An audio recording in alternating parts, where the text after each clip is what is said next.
اب مجھے اس پہلوان کے نوکر نے کہا کہ اگر آپ اجازت دیتے ہیں تو میں یہاں رک جاتا ہوں، اگر آپ کہیں گے تو میں واپس چلا جاتا ہوں۔ میں نے کہا تم واپس چلے جاؤ، میں واپس خود ہی آ جاؤں گا، مجھے راستہ معلوم ہو گیا ہے۔ اب ان کا پہلوان صاحب کا وہ نوکر واپس چلا گیا۔ میں نے اس بارے میں اکرام سے کوئی بات نہیں کی تھی۔ میں نے دروازہ کھٹکھٹایا تو گنگا رام جی کی بیوی نے دروازہ کھولا اور مجھے کہا، کہاں تم پھر ہمارے گھر آ گئے ہو؟ پہلے آگ لگوا کر تمہارا دم نہیں بھرا تھا کہ اب پھر ہمیں ذلیل کرنے آ گئے ہو؟ میں نے کہا مجھے گنگا رام جی سے صرف ملنا ہے، میں واپس چلا جاؤں گا، میں یہاں رہنے کے لیے نہیں آیا۔ خیر انہوں نے مجھے بہت باتیں سنائی۔ وہ باتیں سننے کے بعد میں اندر گنگا رام جی کے پاس گیا۔ گنگا رام جی کافی غصے سے میری طرف دیکھا اور بولے، اب کیا کرنے آئے ہو؟ پہلے تو ہمیں چھوڑ کر چلے گئے تھے، ہمارا نرم دل سب کے لیے محبت سے پیش آتا ہے، پہلے تو ہم تمہیں یاد بھی نہیں آئے، آج ہماری یاد کیسے آ گئی؟ میں نے کہا مجھے معاف کر دیجیے، میں نے آپ کا دل دکھایا ہے، لیکن آپ کی بہتری کے لیے مجھے یہاں سے جانا پڑا۔ وہ جو سادھو اس دن آپ کے گھر آیا تھا وہ میرا دشمن تھا، میں جس کے ہاں بھی رہتا ہوں وہ ان کو مار دیتا ہے، اسی لیے میں ادھر سے چلا گیا تھا کہ کہیں آپ کے لیے کوئی مسئلہ نہ بنے۔ خیر گنگا رام جی نے میری باتوں کا جواب دیا اور کہا تم بالکل ٹھیک کہہ رہے ہو، آپ بیٹھو، میرے پاس کس کام سے آئے ہو؟ میں نے سب کا حال احوال پوچھا اور کہا سریا کدھر ہے؟ انہوں نے کہا کچھ نہ ہی پوچھو، سریا کدھر ہے؟ میرے حلق سے آواز ایک دم نکلی۔ میں نے کہا ہائے، سریا کو کیا ہو گیا؟ کہیں وہ مر تو نہیں گئی؟ انہوں نے کہا نہیں، تمہارے جانے کے بعد وہ سادھو دوبارہ آیا تھا، نہ جانے اس کی اس بچی سے کیا دشمنی تھی، ہمیں کہتا تھا سریا کو ہمارے ساتھ بھیج دو ورنہ تم سب کو ختم کر دوں گا۔ ہم نے کہا نہیں، ہم اپنے لخت جگر کو نہیں بھیجیں گے، رکمنی تو میری اپنی بیٹی ہے لیکن سریا بھی رکمنی کا ہی درجہ رکھتی تھی۔ میں نے کہا ایسا نہیں ہوگا، اس نے دوبارہ ہمارے گھر کو آگ لگا دی۔ ابھی بھی ہم اپنے ضد پر اڑے ہوئے تھے، کہاں اب ہمارا گھر جل گیا، پتہ تو ہے میری بیوی کتنی باتیں سناتی ہے۔ میں نے اس کی باتوں کی بھی پرواہ نہ کی۔ دوسرے دن جب ہم نے کہا کہ ہم سریا کو بالکل نہیں بھیجیں گے، ہمارا سارا گھر مکڑیوں سے بھر چکا تھا۔ وہ مکڑیاں اتنی گندی تھیں، اتنی بدبودار تھیں کہ گھر میں تو ویسے بھی کچھ نہیں بچا تھا آگ لگنے سے۔ رکمنی کا کمرہ بھی جل گیا تھا، اس کا بیڈ تک جل گیا تھا، ایک کمرہ باقی بچا تھا۔ اب وہاں پر وہ مکڑیاں آ چکی تھیں۔ میری گھر والی نے کہا سریا کو اس سادھو کے حوالے کر دو۔ وہ سادھو دوبارہ آیا اور کہنے لگا کرشنا کے مندر جو پرانا مندر ہے وہ اب ختم ہو چکا ہے، سریا کو ادھر ہی بھیج دینا، ادھر چھوڑ آنا۔ اب یہ سب کچھ بہت مشکل تھا۔ رکمنی سریا سے بہت محبت کرتی تھی، میری بیٹی سریا کے علاوہ ایک سیکنڈ نہیں رہتی تھی۔ اگر تم اس کو دیکھو تو وہ چارپائی کے ساتھ لگ گئی ہے، ایک ڈھانچہ بن گئی ہے اس کی محبت میں۔ ہم کیا کرتے، ہم مجبور تھے، ہم نے سریا کو ساتھ لیا اور کرشنا کے پرانے مندر میں سریا کو چھوڑ آئے۔ اب تو وہ مندر نہیں ہے، وہ ایک پرانا کھنڈر بن چکا ہے۔ ہم سریا کو ادھر چھوڑ آئے اور اس کے بعد ہمیں سریا کا کچھ پتہ نہیں ہے۔ سریا رو رہی تھی اور اشارتاً یہی کہہ رہی تھی کہ مجھے وہاں چھوڑ آئیں، آپ اپنی جان خطرے میں مر ڈالیں۔ میں نے کہا آپ نے بھی اپنے لحاظ سے ٹھیک کیا ہے۔ اتنے میں رکمنی باہر آئی اور کہنے لگی رفیق بھائی میں آپ سے کوئی بات کرنا چاہتی ہوں۔ میں اس کے پاس گیا۔ گنگا رام جی نے مجھے اجازت دے دی تھی کہ تم رکمنی سے بات کر سکتے ہو۔ رکمنی نے مجھے کہا میں سریا سے بہت محبت کرتی ہوں، وہ خاصی پرسرار لڑکی تھی لیکن اس نے مجھے اپنی محبت میں پھنسا لیا۔ میں اس سے بہنوں والا پیار کرتی تھی۔ اور ایک اور بات میں آپ کو بتانا چاہتی ہوں، وہ بھی آپ سے بہت محبت کرنے لگی تھی۔ میں نے اس کی آنکھیں پڑھ لی تھیں۔ میں بھی ایک عورت ہوں اور ایک عورت دوسری عورت کی آنکھوں میں محبت کو خاصی اچھی طرح سے دیکھ سکتی ہے۔ آپ کے جانے کے بعد وہ پھوٹ پھوٹ کے رونے لگی تھی، وہ مجھ سے ہر بات اپنی شیئر کرتی تھی۔ مجھے یہی لگتا تھا کہ سریا آپ سے بہت محبت کرنے لگی ہے۔ میں نے اپنے دل کو پسیجا اور کہا میرا یہ راستہ نہیں ہے۔ میں نے کہا رکمنی مجھے اجازت دو، مجھے سریا کا پتہ لگانا ہے۔ گنگا رام جی نے کہا کہ مجھے سچ بتاؤ تم سریا کا کیوں پتہ کرنے آئے ہو؟ میں نے کہا مجھے سریا کا بھائی ملا تھا، وہ سریا سے ملنا چاہتا تھا۔ میں نے اس کو آپ کے بارے میں تو کچھ نہیں بتایا لیکن مجھے پتا تھا کہ وہ سادھو کچھ نہ کچھ ضرور کرے گا، اس لیے میں پہلے اکیلا آپ کے پاس آیا۔ گنگا رام جی نے کہا اب میں بھی تمہارے ساتھ کرشنا کے پرانے مندر میں جاؤں گا اور دیکھوں گا کہ سریا ادھر ہے کہ نہیں۔ گنگا رام جی کے لاکھ اصرار پر میں ان کو منع نہ کر سکا اور ان کو ساتھ لے چلا۔ جب ہم کرشنا کے پرانے مندر میں گئے تو وہاں میں جانتا تھا کہ بھوریا چرن وہاں کہاں ہوگا، نہ ہی وہاں سریا تھی اور نہ بھوریا چرن تھا۔ میں نے کہا گنگا رام جی آپ مجھے آشیواد میں یاد رکھیے گا، میں ضرور سریا کو ڈھونڈ لوں گا اور اس کے بھائی تک ملوا دوں گا۔ اب گنگا رام جی اپنے گھر واپس چلے گئے اور میں پہلوان صاحب کے پاس چلا گیا۔ میرا چہرہ دیکھ کر اکرام بہت خوش ہوا اور اللہ کا شکر ادا کرنے لگا۔ کہنے لگا مسعود بھائی شکر ہے آپ آ گئے ہیں، میں بہت پریشان تھا۔ کہ آپ کو گنگا رام جی مل گئے تھے؟ میں نے کہا ہاں وہ مجھے مل گئے تھے۔ کیا آپ کا کام ہو گیا ہے؟ میں نے کہا ہاں سمجھو آدھا ہو گیا ہے، تھوڑا باقی ہے۔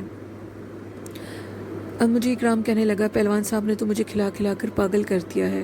اب دوبارہ پہلوان صاحب کسی اور چیز کے ساتھ اندر آئے اور کہنے لگے یہ بھی کھا لو، کل ان کے بیٹے کا حقیقہ ہے، وہ اس میں شرکت کیے بغیر تم لوگ جا نہیں سکتے۔ میں نے کہا ٹھیک ہے پہلوان صاحب۔ اب رات ہو گئی اور میں لیٹ گیا۔ اب میں کشف چاہتا تھا، میں نے کشف کا ارادہ کیا، وضو کر کے ایک سائڈ پر بیٹھ گیا، درود پاک پڑھنے لگا۔ مجھے کشف سے اجازت ملی کہ ٹرین پہ سوار ہو جاؤ اور جلدی سے ادھر سے نکل جاؤ، تمہیں یہاں سے جانا ہے۔ میں نے اب یہ بھی ان سے طلب کیا کہ کیا اکرام کو میرے ساتھ رکھنا ہے یا نہیں، جس پر میں کیا دیکھتا ہوں ایک بہت بڑا مکڑی کا جالا ہے، اس جالے کے اندر سریا پھنسی ہوئی ہے اور بھوریا چرن اس جالے کو اپنے ہاتھ سے اور بڑا کیے جا رہا ہے۔ اکرام دور کھڑا دیکھ رہا ہے۔ جیسے ہی اکرام سریا کے نزدیک آتا ہے، اکرام کو ایک زور سا دھکا لگتا ہے اور اکرام نیچے گر جاتا ہے۔ اب میں کیا دیکھتا ہوں کہ میں بھی اس جالے کے پاس آیا ہوں۔ مجھے دیکھ کر بھوریا چرن واپس بھاگ گیا ہے اور اکرام کا ہاتھ میرے ہاتھ میں ہے۔ میری آنکھ کھلی اور مجھے ہدایت مل چکی تھی کہ تم نے اکرام کو اپنے ساتھ رکھنا ہے، تم ہی اکرام کو اس کی بہن تک لے کے جاؤ گے۔ صبح جب ہم اٹھے تو اکرام نے مجھے کہا بھیا مجھے مت چھوڑنا کبھی بھی، میں آپ کی کسی کام میں مداخلت نہیں کروں گا، آپ جیسے کریں گے میں ویسا ہی رہوں گا، مجھے اپنے سے دور مت کریں، نہ جانے کب جان نکل جائے، سریا کا تو کچھ عطا پتہ نہیں ہے، بھیا مجھے اپنے سے دور مت کریے گا۔ مجھے تو اجازت مل چکی تھی اور برابر میں وظیفہ بھی مل رہا تھا۔ میں نے کہا اکرام گھبراؤ مت، جب تک ہمارا ساتھ لکھا ہے ہم ساتھ رہیں گے، جب اجازت نہ ملی تو تمہیں چھوڑ دوں گا۔ اب میں اور اکرام خاموشی سے صبح فجر کی نماز ادا کی، پہلوان صاحب سے اجازت لیے بغیر ہم لوگ وہاں سے خواجہ سے نکل پڑے۔ اگر ہم پہلوان صاحب کو بتاتے تو وہ ہمیں کبھی نہ جانے دیتے۔ اب ہم لوگ دوبارہ کس بستی کی طرف جا رہے تھے ہمیں کچھ پتہ نہیں تھا۔ ہم لوگ چل پڑے، چلتے چلتے چلتے ہم لوگ ایک اور بستی کے قریب آئے۔ وہاں قریب ہی ایک مسجد تھی، مسجد سے زیادہ خوبصورت قیام گاہ کوئی بھی نہیں تھی۔ ہم دونوں اکرام اور میں وہاں رک گئے۔ وہاں رکنے کے بعد ہم لوگوں نے مسجد والوں کی طرف سے کھانا کھایا۔ رات کا ٹائم ہوا، ہم دونوں سو گئے، خاصے تھکے ہوئے تھے۔ اب میں کیا دیکھتا ہوں کہ اچانک سے میرے پاؤں کو کسی نے ہلایا ہے۔ میں نے آنکھ کھولی تو سامنے ایک شخص کھڑا تھا، مجھے کہہ رہا تھا تمہاری طلبی ہے، جلدی کرو، تمہیں طلب کیا گیا ہے، کچھ باتیں کرنی ہیں۔ وہ شخص مجھے اپنے ساتھ لے گیا۔ میں نیند کے عالم میں تھا، اپنی آنکھوں کو مل رہا تھا۔ اب میں کچھ ہوش میں آنے کی کوشش کر رہا تھا کہ باہر ایک ریڑھی کھڑی ہوئی تھی اور اس کے آگے سائیکل لگا ہوا تھا، اس نے مجھے اس ریڑھی پہ بٹھا لیا۔ اب وہ شخص بالکل خاموش تھا، مجھے نہ جانے کہاں لے کے جا رہا تھا، میں نہیں جانتا تھا۔ اب وہ مجھے فصلوں کے اندر ایک پگڈنڈی پر وہ سائیکل چلائے لے کر جا رہا تھا۔ چلتے چلتے ہم بہت دور چلے گئے۔ اب دور مجھے سفید رنگ کے سائے نظر آنے لگے۔ اب میں جب ان سایوں کے قریب گیا تو وہ مجھے ایک درخت کے نیچے اتار کر سائیکل والا سائیڈ پر چلا گیا۔ میں کیا دیکھتا ہوں، وہ جو سائے لمبے لمبے سفید روشنیوں کے سرسرا رہے تھے، وہ درخت کے سائے میں ایک قلین بچھا ہوا ہے، اس قلین پر انسانی حلیے میں آ کر بیٹھ گئے ہیں۔ میں وہاں بیٹھنے لگا تو پیچھے سے مجھے کسی نے آواز دی اور کہا یہ تمہاری جگہ نہیں ہے، ادھر آؤ۔ مجھے بلایا گیا، انہوں نے مجھے کہا یہ جگہ ابدال کی اور کتب کی ہے، نہ تو تم ابدال ہو نہ ہی تم کتب ہو، ہم نے تمہارا رابطہ دنیا سے رکھا ہے اور اس میں کوئی حرج نہیں ہے کہ دنیا سے رابطہ رکھا جائے۔ ہاں اپنی منزل کو یاد رکھنا، خلق خدا کی مدد کرنا، جتنا بتایا جائے اتنا ہی یاد رکھنا، اس سے زیادہ جاننے کی کبھی کوشش نہ کرنا، ہم جو تمہیں سونپ رہے ہیں اس کی حفاظت کرنا۔ تم نہ تو ابدال ہو نہ ہی کتب ہو، لیکن اگر جب تم چاہو تو تم یہ بن سکتے ہو، جیسے تم اپنے آپ کو لے کر جا رہے ہو ایسے ہی لے کر چلنا۔ وہ بزرگ میرے سامنے بیٹھے یہ سب لفظ بول رہے تھے اور کہہ رہے تھے دل رکھنا بہت بڑی عبادت ہے، دل کو کبھی مت توڑنا، تمہیں تمہارا وظیفہ ملتا رہے گا، ہم جو بھی تمہیں کہیں گے ہم تمہیں 7 منڈوں کی اجازت دیں گے، وہ 7 منڈے تم نے جڑ سے اکھیڑنے ہیں، ان کو اکھیڑنے کے بعد وہ پیارے جن کو تم زیر کر رہے ہو وہ بھی تمہیں مل جائیں گے. وہ سب زندہ اور سلامت ہیں, ان کو کچھ نہیں ہوا, ان کی فکر چھوڑ دو. اب ان 7 منڈاؤں کو تم نے اکھیڑنا ہے, اس کے بعد تمہارا کام ہو جائے گا. اور جو تمہارے ساتھ ہے دیکھتے ہیں اس کا بھی کیا کرنا ہے. ابھی یہ سب کچھ کہہ ہی رہے تھے کہ اچانک میری آنکھ کھلی اور میں صحیح اسی جگہ مسجد کے احاطے میں تھا. میں بہت حیران تھا, یہ سب کچھ کیا ہے. میری بہت زیادہ رہنمائی ہو رہی تھی, میں اللہ کا شکر ادا کر رہا تھا. انہوں نے مجھے یہ بھی کہا تھا کہ اب ادھر سے رخصتی کا ٹائم ہے, یہاں سے نکل جاؤ, ادھر رکنا نہیں ہے. میں نے اکرام کو جگایا. اب ہم دونوں 3 دن سے مسلسل سفر میں تھے. پیاس اور بھوک کی اتنی شدت تھی کہ ایک قدم بھی آگے نہیں بڑھایا جا رہا تھا. پر میں کیا دیکھتا ہوں کہ دور ایک گہرا کھڈا کھدا ہوا ہے. اس کھڈے کے اندر مجھے درخت نظر آ رہے ہیں, ان کے اندر آبشاریں نظر آ رہی ہیں. کیا خوب رب نے اپنے انسانوں کے لیے کیا کچھ نہیں رکھا ہوا. اب میں اس گڈھے کی طرف بڑھا, اکرام کو بھی ساتھ لے کر. ہم جیسے اس گڈھے کے اندر گئے, وہاں ایک دنیا بستی تھی جہاں پہ صرف درخت اور ندی اور پانی تھے. ہم وہاں کا پانی پینے لگے, خوب اسیر ہوئے پانی پینے سے. سحر ہونے کے بعد ہمارا پیٹ بھر چکا تھا. ہم ادھر سو گئے. عصر کے ٹائم مجھے اکرام نے جگایا اور کہا عصر کا ٹائم ہو گیا ہے, نماز نکل رہی ہے. ہم نے نماز ادا کی, پھر مغرب ادا کی, پھر تھوڑا سا سونے کی کوشش کی اور سو گئے. خوب نیند پوری کی. عشاء کے ٹائم ہم وہاں سے نکل پڑے. لسنرز, یہ تھی آج کی ایپیسوڈ 30. اب ناول کی کل لاسٹ ایپیسوڈ ہوگی, اور اب رفیق اور اکرام کے ساتھ آگے کیا ہوگا, اور رفیق کیسے بھوری چرن کا خاتمہ کرے گا وہ ہمیں کل پتہ لگے گا. کل لاسٹ ایپیسوڈ ہوگی. اور اسی کے ساتھ ہمارے چینل کو زیادہ سے زیادہ سبسکرائب کیجئے اور لائک کیجئے, شیئر کیجئے, اور اپنے ماں باپ کا بہت سا خیال رکھا کریے. اپنے ماں باپ سے بہت پیار کیا کریں, یہ بہت پیاری چیزیں ہیں, ان کی قدر کریں جتنا ہو سکتا ہے. اپنی ہوسٹ نیلم کو دعاؤں میں یاد رکھیے گا. اللہ حافظ. اللہ نگہبان.